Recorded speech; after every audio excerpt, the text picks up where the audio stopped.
nabasa sa post ni Mace Catering. Ito yung post niya. Yung willing kang bumiyahe ng ilang oras matira ka lang. Sa iba siguro may sounds offensive, may sounded like vulgar siya. In reality talaga, maraming makaka-relate nitong situation na to. Actually, nakaka-relate ako. Ito, share ko lang. Dog walk. Tara! Weekend kasi ngayon, tapos nagbabrowse ako ng mga Facebook, social media. Yun lang naman yung libahan ko pag weekend, pag wala akong labas talaga. Ay 4:45 in the morning. Weekend vlog tayo ngayon. Medyo, ayan. So, naisipan ko na nagawa ng video to or this may sound too much information to share. Pero share ko lang tong experience ko when I was in college. Pero, ito, saglitang dog walk lang ako, guys. Dala kasi nitong asong hindi ko pa na dog walk. So, wait lang ha. Mamaya tuloy ko yung kwento sa labas pag walang tao. Yung sitwasyon. Uy, ano ba? Nangihila ka! Ay, bukas na yung MRT. Ay, ng MRT. Ang kulit ng aso ko nangihila. Wait lang! Nangihila ka.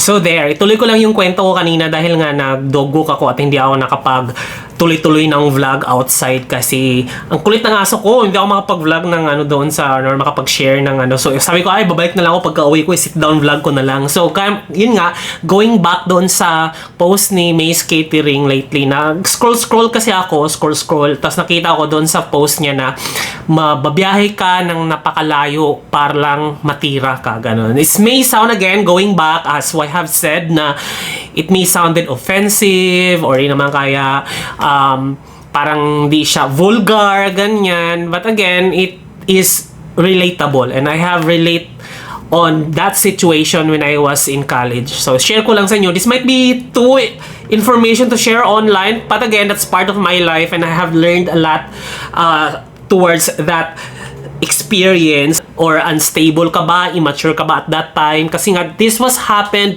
during my college days. So nung college days kasi ako, dito na ako sa Manila college, diba? So dito sa may Binangonan. So imagine, yan yung itsura ko nung nag-college pa ako. Yan, sobrang fresh pa, bata pa, pero payat kasi nga walang makain. Siyempre, kulang ang allowance. No college kasi ako ay nag-working student din ako sa school. So, yun, mga nagtatrabaho, tapos nag-aaral, ganyan. So, medyo payat talaga. Wala pa tayong pang protein dyan, ng mga food supplement. Wala talaga, as in patay na bata. Pero fresh pa tayo dyan, di ba?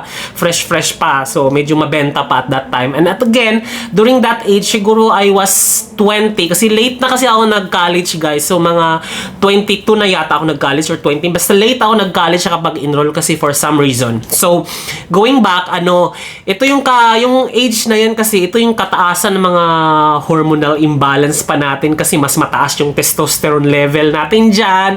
And then, it influences our behavior, attitude, and the way we think. Feeling ko lang siyang kinakalimutan for some reason, pero hindi siya pwedeng kalimutan kasi that's part of you, who you are. So, nung time na yon, uso kasi dati yung textmate. Millennials, ganyan, at that time. So, nauso na rin dati yung Facebook, pero hindi pa ganun kalala yung chat-chat at saka yung how to date online at that time. Kasi more on laro-laro kasi yung Facebook that time, diba? More on mga Farmville, mga ganun. Pero, itong isang website talaga na Planet Romeo, so that's a gay dating app. So, nakakapag-sign up ako. So, very babad ako that time kasi you can easily access and hook up anyone at that time. As easy as that. Yung metro lang na ganun, madidetect mo na kung sino yung malapit sa'yo. For some reason, nakadetect ako, nakapag-chat ako na medyo nahulog din ako in a way, ganyan. Na-curious ako sa taong ito and then nag-aral siya sa UST. So, sa UST kasi from within Manila lang siya. So, madidetect siya as ilang kilometers lang, diba? So, sabi ko na nag-aaral kasi siya. Yung location is dito sa Maynila eh. So, ako sa Binangonan, Rizal. So, nadidetect lang siya na niya, ganyan. Tapos, chat-chat, ganyan. Mga medyo malalaswang mga kwentuhan, nadadala ka, ganyan. So, we were actually planning to meet sa Manila pero hindi natuloy. At that time kasi nasa kanilang lugar siya. Ang lugar niya ay Tarlac. Imagine, sobrang layo.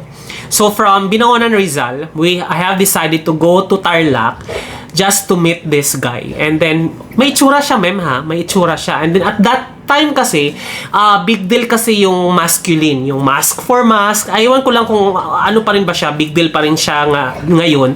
Kasi pag ano ka, sa Philippines lang to ha, magka-problema kasi sa Philippines na if you're into like dating masculine and if you are masculine as well, parang nag-work siya. Tapos medyo hot siya and bragging right din siya as someone na medyo nakaka-date ka or nakaka-hook up ka ng medyo masculine and then may itsura. So, it's part of, machismo sa side ko. Ewan ko lang sa iba, pero sa akin kasi parang bragging right siya for me. So, at that time, kasi ngayon naging open-minded na ako ngayon time na to na, effeminate is a thing and we have to celebrate the femininity ng bawat individual. Kung, di ba, we have masculine and the way you express your gender. So, that's really already parang open na ngayon. So, dati kasi yung mag-college pa ako, siguro that was like 15 years ago or 12 years ago.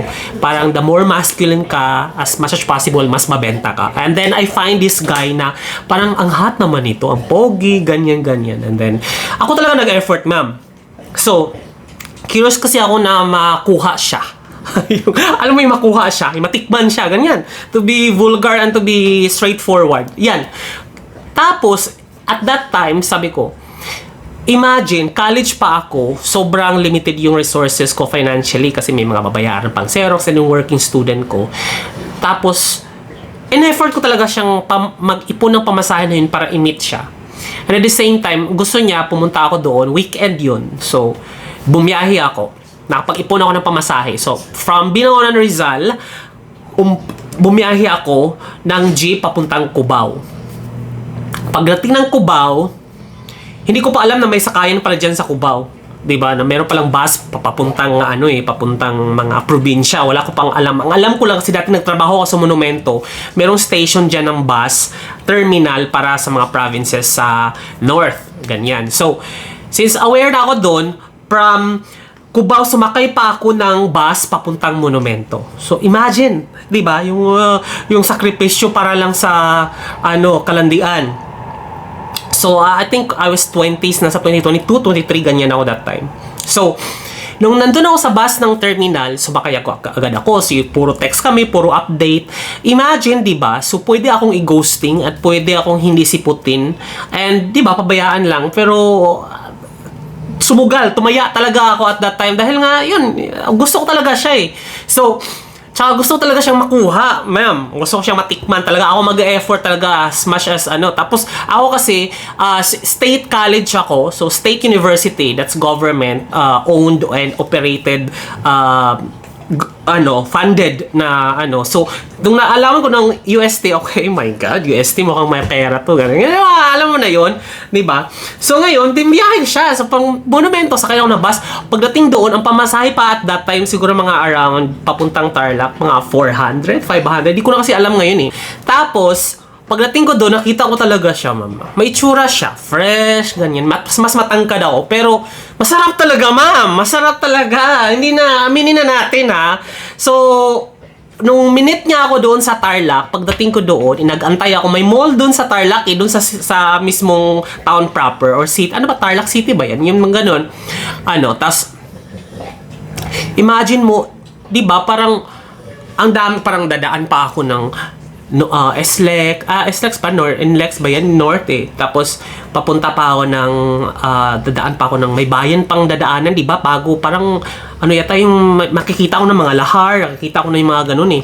Kasi nadadaanan ko na lang siya ngayon every time na pupunta ako ng, dumaan pa ako ng Nueva Ecija banda, di ba? Para nakita ko talaga siya. So, yun, yung nadadaanan ko na lang siya ngayon, nung matanda na ako na pagpapunta kaming Baler, yung mga sabi ko, this location or papunta ako ng Pangasinan dahil nag-beach ako, ganyan. Tapos ko siya, na-imagine ko siya or na-remember ko siya, na-recognize ko na, it's a deja vu. Kasi sabi ko, shit, parang naalala ko to, ito talaga yun eh. Ito talaga yun eh. Ito yung location na pinagdaanan ko na sobrang excited ako, mamit ko lang tong guy na to. And then, when I arrived right exactly doon sa bayan ng Tarlac, may mall doon eh. Gilid lang ng kalsada.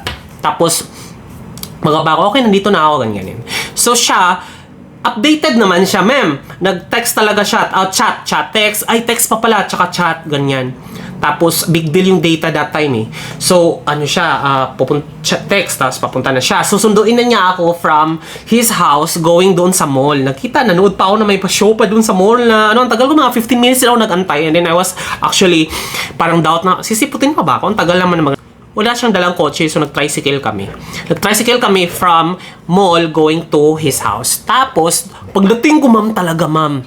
Hindi siya kasi, I've met a lot of random guys dito sa Binangonan, Rizal, Cubao, sa mga ganyan. Nangungupahan lang, ganyan. Tapos, alam mo yun, mga below poverty line talaga. Na, alam mo, you know the concept, you know the concept of what I mean.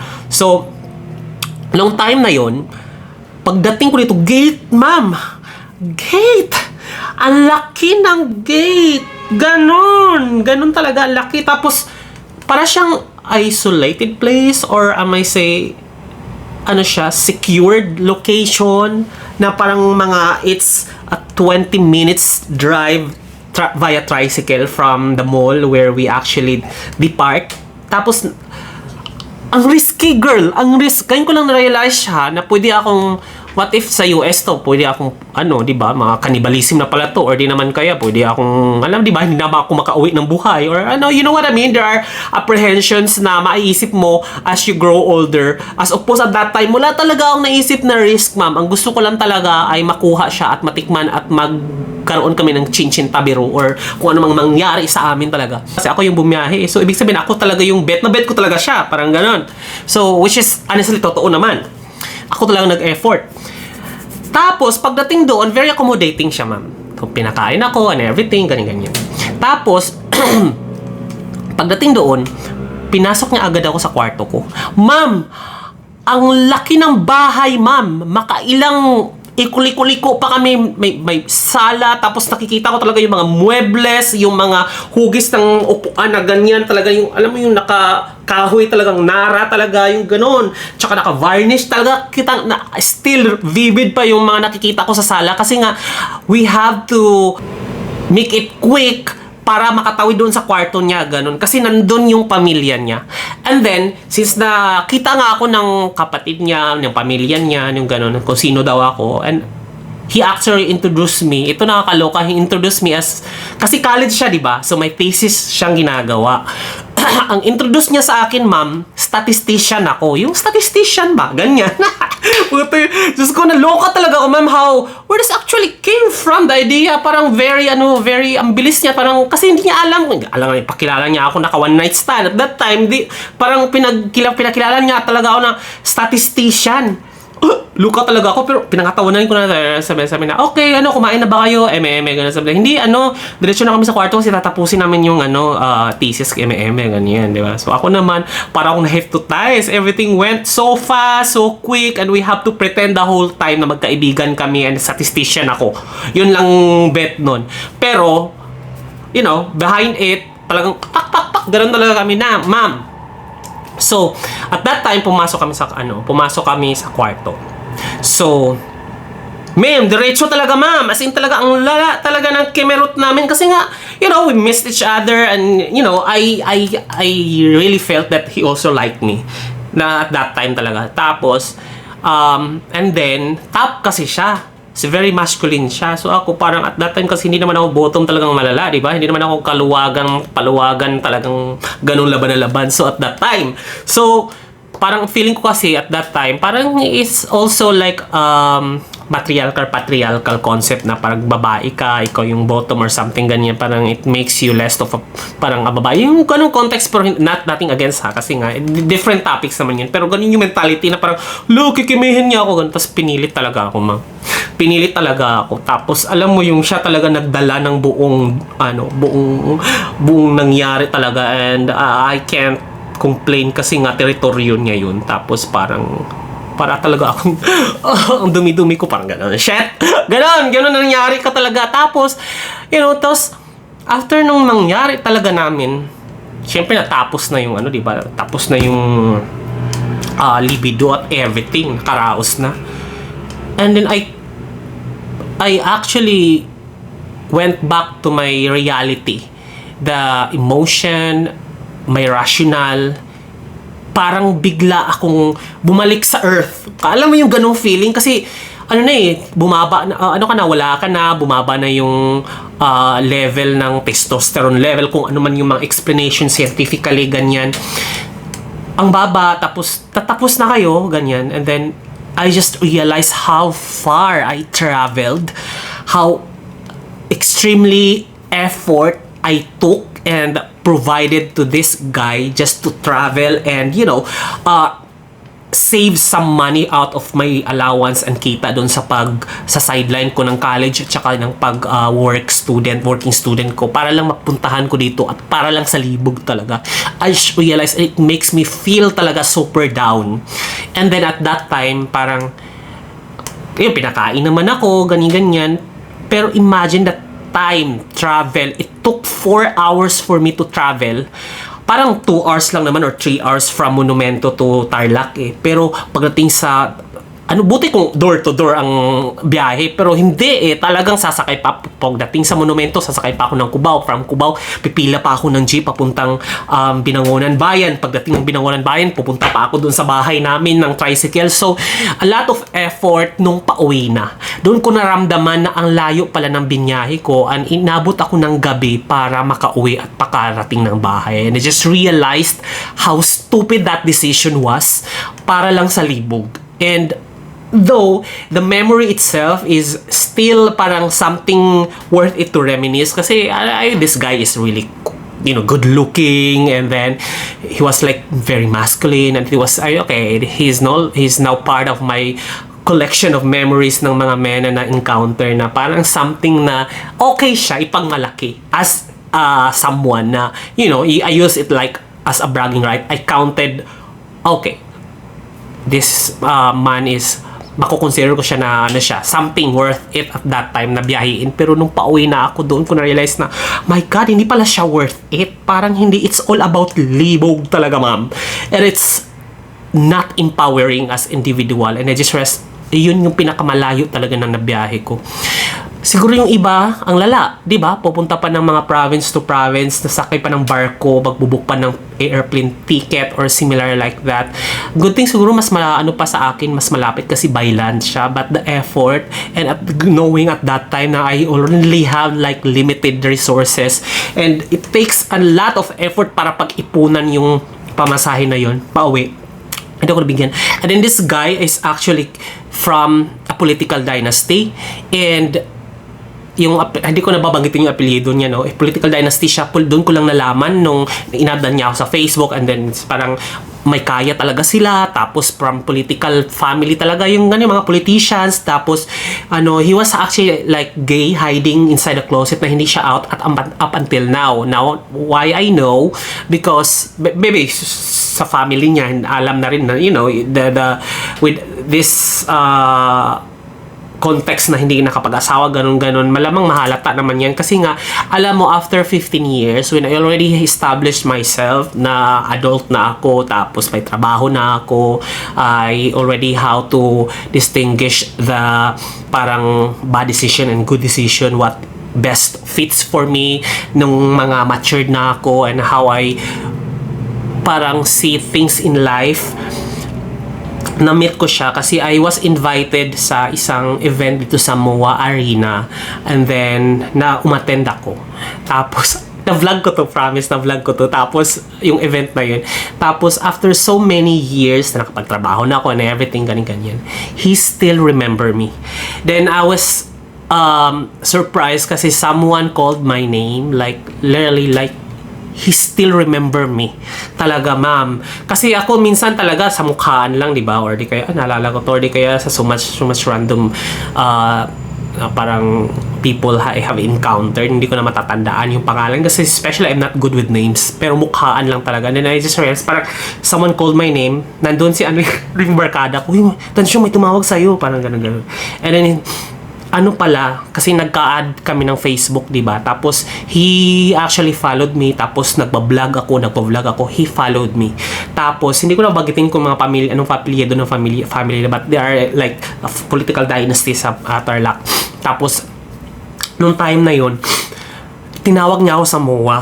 Tapos, nung tinawag niya ako, para akong in a way na it brought me back to that feeling na shit na ganun, parang sobrang layo ko na sa ganung tansyo at that time na sobrang alam mo yun, laban na laban, parang gagawin lahat para lang sa libog and landian, and then look at me, parang this guy parang na tumanda na siya. Tumanda siya faster than me.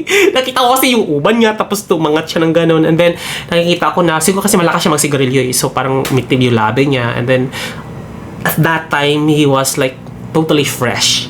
Promise talaga, ma'am. Kasi hindi naman ako magbabiyahe from Binangonan to Tarlac kung hindi siya ganun kasarap eh. When I saw him sa sa MOA, parang okay, he became more older looking than me at that time. So dahil nga siguro, ewan ko bakit, kaysa and then na-realize ko, look at him, parang this guy, I had a lot of effort just to meet this guy. Look at him now, parang ganun na, parang sobrang naano ako na, okay, much better din pala na ma-experience ko yun kasi there are some experiences in our life that we went through just to teach us whatever that is that might not make sense at that time pero it will make sense soon in the right time talaga. And then I just realized na shit, ganun. And then we became like casual, and then I was real thankful kasi he remembered me na pati pangalan ko, sabi niya, hey, actually, nagpakilala siya, ma'am. Nagpakilala siya, ako yung di ba, yung tapos ko, uy, kamusta na, ganyan. Sabi niya, DJ na siya ngayon. Isang DJ sa isang, parang radio station, ganyan. Regional or local, ganyan. Nag-DJ siya. Parang announcer ba? Parang it's more advocacy, ganyan sa mga young or youth, yung mga out of school youth. Kasi yung mga kasama niya, mga bata mga school youth, yung mga kasama niya at that time, sinama niya sa MOA, parang part of their advocacy. Yung ganun. Parang nakamit kami randomly na same event din. Parang alam mo yun, parang so yun lang naman. Yun nakarelate lang ako dito.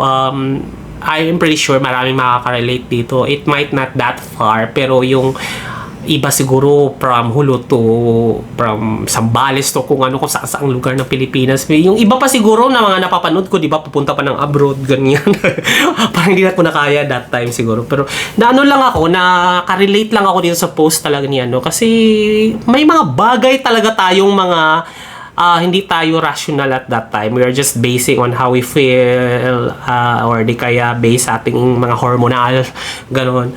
But it's always normal. It's always normal, but it's up to you kung ano yung mga consequence nun. Kasi we might not experience kung ano yung i-expect natin at that time. So, may mga scenario na hindi natin ina-expect. Now, you have to make sure kung ano yung consequence na yun, you have to be accountable. Kasi ako at least ako, nakauwi ako ng safe, and then, after so many years, nagkakamit pa ulit kami, and then we became casual. Sana hindi niya mapanood to, kasi fina-follow niya pa rin daw Pero kilala mo ikaw, sarili mo. Pero, lang ako, yun lang, part ng isa sa mga experience ko. Thank you so much for watching, guys. Napakatagal ang haba na pala ng vlog na to. Thank you so much. That was my story.